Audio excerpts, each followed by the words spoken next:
एक एकड़ वाला भी 290 लै सकता, 4x4 भी लै सकता। यानी कि अगर एक एकड़ का और जिमीदार है तो बाद चो किसी ट्राली ते चलाए या किसी दूसरे काम से भी यूज़ कर। बाद जिमीदारा का एक एकड़ जमीन होंगी है, लेकिन उन्होंने वाही बीजी जी मुरब्बे की होंगी है, बाकी वो ठेके ते लई होंगी। 36,40,000 का एच 10 लाख रुपया हुकूमत ने पाया तो बाकी रह गया 26,40,000।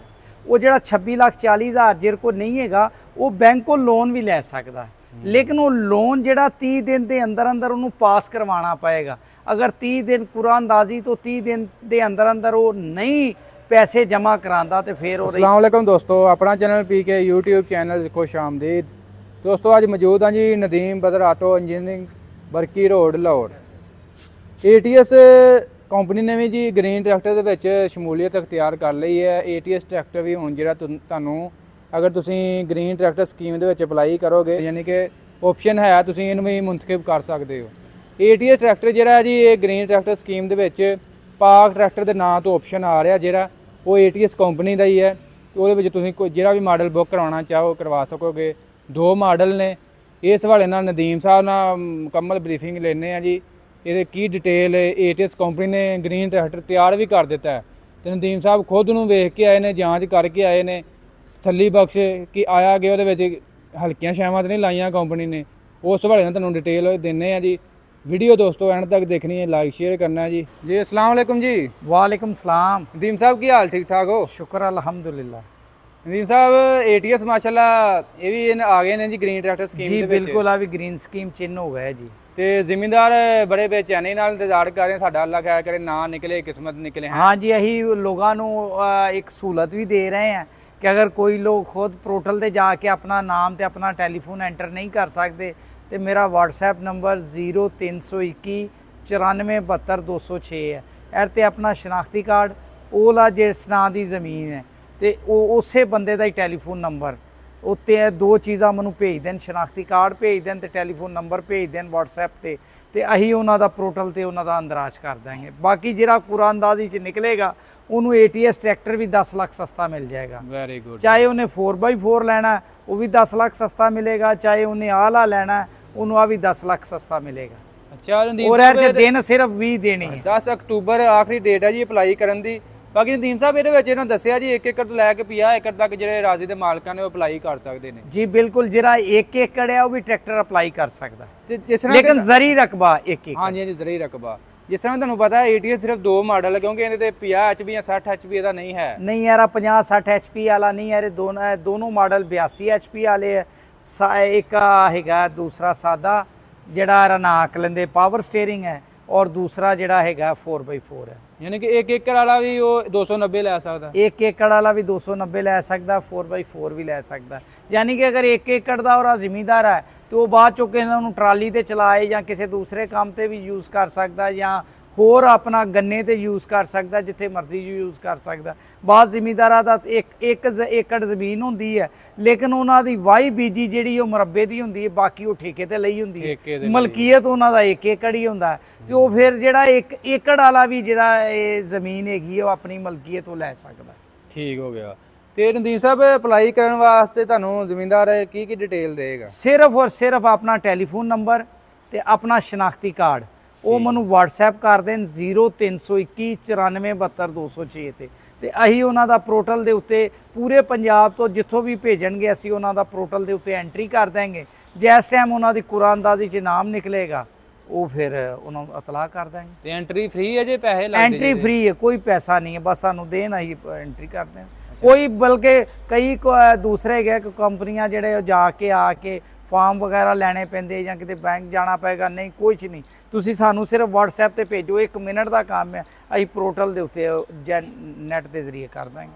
नदीम साहब कई बंदे का जिहड़ा अंदराज है ना वो कंप्यूटराइज है जमीना, ठीक है, कई का कंप्यूटराइज है ही नहीं। जिन्हों का कंप्यूटराइज नहीं है उन्होंने फिर जाके फॉर्म लैके तो फिर उन्होंने जरी बैंक जरी जिहड़ा इन्हां दा हैगा दफ्तर है इन्हां दा ज़राअत वालियां दा, उत्थों फार्म वगैरह लैके तो फर्द लैके फिर करने पैणगे। वो तो फिल करके वो स्लिप देणगे जी। ओरा फिर उन्हां मामला थोड़ा जिहा होर है, जिन्हां दा कंप्यूटराइज रिकॉर्ड है या दूसरा है तो वो तो कर सकते। वो तो डायरैक्ट ही सामने आ जाना जो ID कार्ड लिखना है। शनाख्ती कार्ड उही होना चाहिए ना जिहदे नंबर के उत्ते जमीन है, ਤੇ ਟੈਲੀਫੋਨ ਵੀ ਉਹੋ ਹੀ ਹੋਣਾ ਚਾਹੀਦਾ, ਉਹਦਾ ਆਪਣਾ ਹੋਣਾ ਚਾਹੀਦਾ, ਕਿਸੇ ਬੱਚੇ ਦਾ ਜਾਂ ਕਿਸੇ ਦੂਸਰੇ ਦਾ ਨੰਬਰ ਨਹੀਂ ਹੋਣਾ ਚਾਹੀਦਾ। ਹਾਂ ਚਲੋ ਉਹਨੂੰ ਮੈਸੇਜ ਆਉਣਾ ਨਾ ਉਸ ਹਵਾਲੇ ਤੇ। ਹਾਂ ਜੀ, ਨੰਬਰ ਉਹਦਾ ਆਪਣਾ ਹੀ ਹੋਣਾ ਚਾਹੀਦਾ। ਬਾਕੀ ਜੀ ਇਹ ਜਿਹੜਾ ਪੋਰਟਲ ਜਿਹਨਾਂ ਦਿੱਤਾ ਵਾ ਇਹਦੀ ਕਾਫੀ ਜ਼ਿਆਦਾ ਨਾ 2-3 ਦਿਨ ਮੁਸ਼ਕਲ ਹੁੰਦੀ ਰਹੀ ਹੈ, ਜ਼ਮੀਨਦਾਰਾਂ ਨੂੰ ਅਪਲਾਈ ਨਹੀਂ ਸੀ ਹੋ ਰਿਹਾ। ਨਹੀਂ, ਉਹਨਾਂ ਨੇ ਇੱਕ ਦਿਨ ਖੋਲਿਆ ਸੀ, ਫਿਰ ਉਹਨਾਂ ਨੇ ਬੰਦ ਕਰ ਦਿੱਤਾ। ਹੁਣ ਜਿਸ ਟਾਈਮ ਉਹਨਾਂ ਨੇ ਡੇਟ ਤੈਅ ਕਰ ਦਿੱਤੀ ਹੈ ਤੇ ਹੁਣ ਖੁੱਲਾ। ਰਾਤੀ ਵੀ ਅਸੀਂ 2 ਗੱਡੀਆਂ ਦਾ ਅੰਦਰਾਜ ਕੀਤਾ। ਹਾਂਜੀ, ਹੁਣ ਤਕਰੀਬਨ ਸਹੀ ਚੱਲਦੀ ਪਈ, ਐਕੂਰੇਟ ਚੱਲਦੀ ਪਈ। ਹੁਣ ਅਸੀਂ 2 ਗੱਡੀਆਂ 2 ਬੰਦਿਆਂ ਦਾ ਰਾਤੀ ਆਇਆ, ਮੈਨੂੰ ਉਹਨਾਂ ਸ਼ਨਾਖਤੀ ਕਾਰਡ ਭੇਜੇ ਤੇ ਮੈਂ ਦੋਨਾਂ ਦਾ ਰਾਤੀ ਅੰਦਰਾਜ ਕਰਵਾਇਆ। ਇਹ ਹੁਣ ਨਦੀਮ ਸਾਹਿਬ ਜਦੋਂ ਅਪਲਾਈ ਕਰੀਦਾ ਨਾ, ਹੁਣ ਉਹ ਡਾਟਾ ਅੱਗੇ ਸ਼ੋਅ ਨਹੀਂ ਹੁੰਦਾ। ਹੁਣ ਉਹ ਕਹਿੰਦੇ ਨੇ ਵੀ ਤੁਹਾਨੂੰ ਤਸਦੀਕੀ ਮੈਸੇਜ ਆਏਗਾ, ਤੁਹਾਡੀ ਅਪਲਾਈ ਹੋ ਗਈ ਹੈ, ਤੁਹਾਨੂੰ ਬਾਅਦ ਵਿੱਚ ਮੈਸੇਜ ਕਰਾਂਗੇ। ਜਦੋਂ ਪਹਿਲਾ ਪੋਰਟਲ ਸੀ ਉਹਦੇ ਵਿੱਚ ਉਸੇ ਟਾਈਮ ਹੀ ਬੰਦੇ ਦਾ ਅੰਦਰਾਜ ਜਿਹੜਾ ਅੱਗੇ ਸਾਹਮਣੇ ਆ ਜਾਂਦਾ ਹੈ। ਜਿਹੜਾ ਨਹੀਂ ਨਾ, ਜਿਹੜੀ ਜ਼ਮੀਨ ਹੈ ਉਦੋਂ ਹੀ ਦੱਸ ਦਿੰਦੇ ਸੀ ਕਿ ਤੁਹਾਡੀ ਜ਼ਮੀਨ ਨਹੀਂ ਹੈ, ਤੁਸੀਂ ਨਹੀਂ ਇਹਦੇ ਵਿੱਚ ਅਪਲਾਈ ਕਰ ਸਕਦੇ। ਜਿਹਦੀ ਹੈ ਵਾ ਉਸੇ ਟਾਈਮ ਹੀ ਸਾਰਾ ਕੁਝ ਉਹਦਾ ਅੱਗੇ ਸਾਹਮਣੇ ਆ ਜਾਂਦਾ ਹੈ।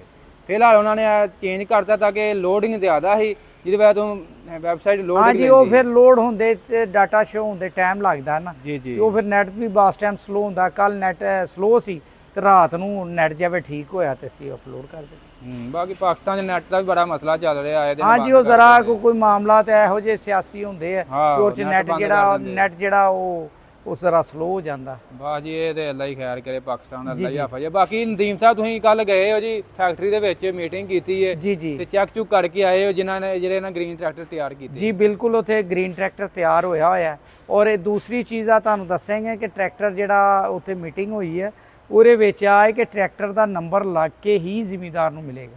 ਅੱਛਾ, ਲੇਕਿਨ ਨੰਬਰ ਲਗਾਉਣ ਦੇ ਜਿਹੜੇ ਪੈਸੇ ਆ ਉਹ ਕਸਟਮਰ ਨੂੰ ਦੇਣੇ ਪੈਣਗੇ। ਯਾਨੀ ਕਿ ਟਰੈਕਟਰ ਲੈ ਕੇ ਬਾਅਦ ਚੋਂ ਤੁਹਾਨੂੰ ਐਕਸਾਈਜ਼ ਆਫਿਸ ਨਹੀਂ ਜਾਣਾ ਪਏਗਾ।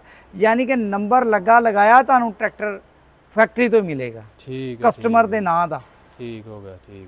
ਤੇ ਨਦੀਮ ਸਾਹਿਬ ਟਰੈਕਟਰ ਤੁਸੀਂ ਚੈੱਕ ਕਰਕੇ ਆਏ ਹੋ। ਜ਼ਿਮੀਂਦਾਰ ਦਾ ਕਈਆਂ ਦਾ ਇਹ ਵੀ ਸ਼ਿਕਵਾ ਹੁੰਦਾ ਕਿ ਜਿਹੜੀ ਕੰਪਨੀ ਇਹ ਸਕੀਮ ਦੇ ਵਿੱਚ ਦਿੰਦੀ ਹੈ ਟਰੈਕਟਰ, ਇਹ ਹਲਕੇ ਹੁੰਦੇ। ਨਹੀਂ, ਐਸਾ ਨਹੀਂ। ਜਿਸ ਤਰ੍ਹਾਂ ਟਰੈਕਟਰ ਕੰਪਨੀ ਬਣਾ ਰਹੀ ਹੈ ਨਾ, ਜਿਸ ਤਰ੍ਹਾਂ ਬਣਦਾ ਪਿਆ ਸੇਮ ਉਸੇ ਤਰ੍ਹਾਂ ਹੀ ਹੈ। ਕੋਈ ਉਹਦੇ ਵਿੱਚ ਕੋਈ ਰੱਦੋ ਬਦਲ ਨਹੀਂ। ਜਿਹੜੀ ਚੀਜ਼ ਅੱਗੇ ਲੱਗ ਰਹੀ ਸੀ ਉਹੀ ਚੀਜ਼ ਹੁਣ ਲੱਗ ਰਹੀ ਹੈ।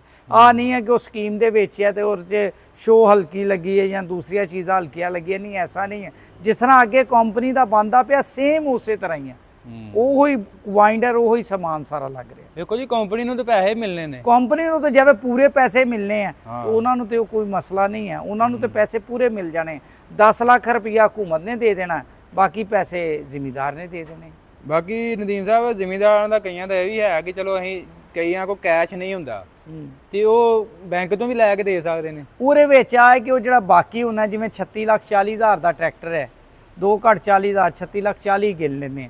36,40,000 ਦਾ ਇਹ 'ਚ 10 ਲੱਖ ਰੁਪਇਆ ਹਕੂਮਤ ਨੇ ਪਾਇਆ ਤੇ ਬਾਕੀ ਰਹਿ ਗਿਆ 26,40,000। ਉਹ ਜਿਹੜਾ 26,40,000 ਜਿਹਦੇ ਕੋਲ ਨਹੀਂ ਹੈਗਾ ਉਹ ਬੈਂਕ ਕੋਲ ਲੋਨ ਵੀ ਲੈ ਸਕਦਾ, ਲੇਕਿਨ ਉਹ ਲੋਨ ਜਿਹੜਾ 30 ਦਿਨ ਦੇ ਅੰਦਰ ਉਹਨੂੰ ਪਾਸ ਕਰਵਾਉਣਾ ਪਏਗਾ। ਅਗਰ 30 ਦਿਨ ਕੁਰਾਨਦਾਜ਼ੀ ਤੋਂ 30 ਦਿਨ ਦੇ ਅੰਦਰ ਉਹ ਨਹੀਂ ਪੈਸੇ ਜਮ੍ਹਾਂ ਕਰਾਉਂਦਾ ਤੇ ਫਿਰ ਉਹ ਜਿਹੜੀ ਨਿਕਲਿਆ ਹੋਇਆ ਨੰਬਰ ਹੈ ਉਹ ਅਗਲੇ ਬੰਦੇ ਨੂੰ ਦੇ ਦਿੱਤਾ ਜਾਏਗਾ। ਅੱਛਾ, ਠੀਕ। ਸੈਕੰਡ ਲਿਸਟ ਦੇ ਵਿੱਚ ਉਹ ਖਤਮ ਹੋ ਜਾਏਗਾ। ਤੇ ਉਹਦੇ ਵਿੱਚ ਤੇ ਜ਼ਰੀ ਜਿਹੜਾ ਲੋਨ ਉਹ ਹੀ ਮਿਲੇਗਾ ਨਾ, ਤਕਰੀਬਨ ਜਿਹੜਾ 7% ਮਿਲ ਰਿਹਾ। ਨਹੀਂ, ਉਹ ਫਿਰ ਦੇਖਣਾ ਉਹ ਬੈਂਕ ਜਿਹੜਾ ਹੁਣ ਸਕੀਮ ਹੈ ਉਹ 'ਚੋਂ 7% ਵਾਲੀ ਮੇਰਾ ਹਾਲ ਸਕੀਮ ਨਹੀਂ ਹੋਏਗੀ। ਜਿਹੜਾ ਆਮ ਰੂਟੀਨ ਨਾਲ ਬੈਂਕ ਦਾ ਲੋਨ ਹੈ ਉਹ ਮਿਲੇਗਾ, ਕਿਉਂਕਿ ਇਹਦੇ ਵਿੱਚ ਤੇ ਅੱਗੇ ਹੀ 10 ਲੱਖ ਰੁਪਏ ਸਬਸਿਡੀ ਪਾ ਦਿੱਤੀ। ਹੁਣ ਬਾਕੀ ਲੋਨ 'ਚ ਤੇ ਹਕੂਮਤ ਨਹੀਂ ਪਾਏਗੀ ਸਬਸਿਡੀ। ਜੀ। ਉਹਰੇ ਲੋਨ 'ਚ ਵੀ ਸਬਸਿਡੀ ਪਾਈ ਹੈ। ਠੀਕ ਹੋ ਗਿਆ। ਬਾਕੀ ਦੋਸਤੋ, ਇਸ ਹਵਾਲੇ ਨਾਲ ਮਜ਼ੀਦ ਕਨਫਰਮੇਸ਼ਨ ਸਾਨੂੰ ਨਹੀਂ ਹੈ ਕਿ 7% ਆਏਗਾ ਜਾਂ ਜਿਹੜਾ ਨਹੀਂ। 7% ਮੇਰਾ ਨਹੀਂ ਖਿਆਲ ਹੈ ਕਿ ਆਏਗਾ। ਮੇਰਾ ਖਿਆਲ ਹੈ ਕਿ ਉਹ ਨਹੀਂ ਹੋਏਗਾ। ਜੋ ਆਮ ਜੋ ਬੈਂਕ ਦਾ ਰੂਟੀਨ ਲੋਨ ਦਾ ਉਸੇ ਤੇ ਹੀ ਆਏਗਾ, ਕਿਉਂਕਿ ਉਹ 'ਚ ਲੋਨ 'ਚ ਸਬਸਿਡੀ ਨਹੀਂ ਹੈ। ਆ ਪੂਰੀ 10 ਲੱਖ ਸਬਸਿਡੀ ਪੈ ਗਈ ਹੈ। ਜੀ। ਇੱਕ ਹੀ ਸਬਸਿਡੀ ਪੈਣੀ ਹੈ ਨਾ, ਜਾਂ ਲੋਨ 'ਚ ਸਬਸਿਡੀ ਪਏਗੀ ਜਾਂ 10 ਲੱਖ ਪਏਗੀ। ਹਾਂ। ਬਾਕੀ ਜੀ ਉਂਝ ਜਿਹੜਾ ਚੱਲਦਾ ਪਿਆ ਇਹਨਾਂ ਦਾ ਸਟੈਂਡਰਡ ਇੰਟਰਸਟ ਰੇਟ ਬੈਂਕਾਂ ਤਕਰੀਬਨ 22-23% ਹੈ। ਉਹ ਸ਼ਾਇਦ ਉਹ ਤੇ ਹੁਣ ਪਤਾ ਲੱਗੇਗਾ, ਉਹ ਵੀ ਇਨਸ਼ਾਅੱਲਾ 1-2 ਦਿਨਾਂ 'ਚੋਂ ਵੀ ਕਲੀਅਰ ਹੋ ਜਾਏਗਾ। ਹਾਂਜੀ, ਉਹ ਤਕਰੀਬਨ ਇੰਨਾ ਕੀ ਚੱਲ ਰਿਹਾ। ਬਾਕੀ ਦੋਸਤੋ, ਹਜੇ ਕੰਪਨੀ ਨੇ ਜੋ ਸੂਰਤ-ਹਾਲ, ਜਿਸ ਤਰ੍ਹਾਂ ਕੱਲ ਮੀਟਿੰਗ ਹੋਈ ਹੈ ਕੰਪਨੀ 'ਚ, ਉਹ ਜੋ ਸੂਰਤ-ਹਾਲ ਜਿੱਥੋਂ ਤੱਕ ਸਾਡਾ ਇਹ 'ਚ ਡਿਸਕਸ ਹੋਇਆ ਉਹ ਸਾਰਾ ਅਸੀਂ ਤੁਹਾਡੇ ਗੋਸ਼ਗੁਜ਼ਾਰ ਕਰ ਦਿੱਤਾ। ਸਹੀ ਹੋ ਗਿਆ। ਬਾਕੀ ਦੋਸਤੋ, ATS ਤੁਹਾਨੂੰ ਡਿਟੇਲ ਦੱਸ ਦਿੱਤੀ ਹੈ ਜੀ। ਅਗਰ ਕੋਈ ਜ਼ਿਮੀਂਦਾਰ ਇੱਧਰ ਅਪਲਾਈ ਕਰਕੇ ATS ਮੁੰਤਖਬ ਕਰਨਾ ਚਾਹੇ ਉਹ ਵੀ ਕਰ ਸਕੇਗਾ। ਜੀ। ਜਿਹਦਾ ਫਿਲਹਾਲ ਡਿਫਾਲਟਰ ਨਹੀਂ ਹੋਣਾ ਚਾਹੀਦਾ, ਬਿਲਕੁਲ ਬੈਂਕ ਦਾ ਡਿਫਾਲਟਰ ਨਾ ਹੋਏ। ਕੋਈ ਉਹਨੇ ਲੋਨ ਅੱਗੇ ਦੇਣਾ ਹੋਏ ਉਹ ਦਿੱਤਾ ਨਾ ਹੋਏ, ਉਹ ਨਾ ਡਿਫਾਲਟਰ ਨਾ ਹੋਏ। ਬਾਕੀ ਮੇਰਾ ਖਿਆਲ ਹੈ ਕੋਈ ਗੱਲ ਨਹੀਂ। ਠੀਕ ਹੈ ਜੀ, ਬਹੁਤ ਮਿਹਰਬਾਨੀ, ਬਹੁਤ ਸ਼ੁਕਰੀਆ। ਓਕੇ ਜੀ, ਅੱਲਾ।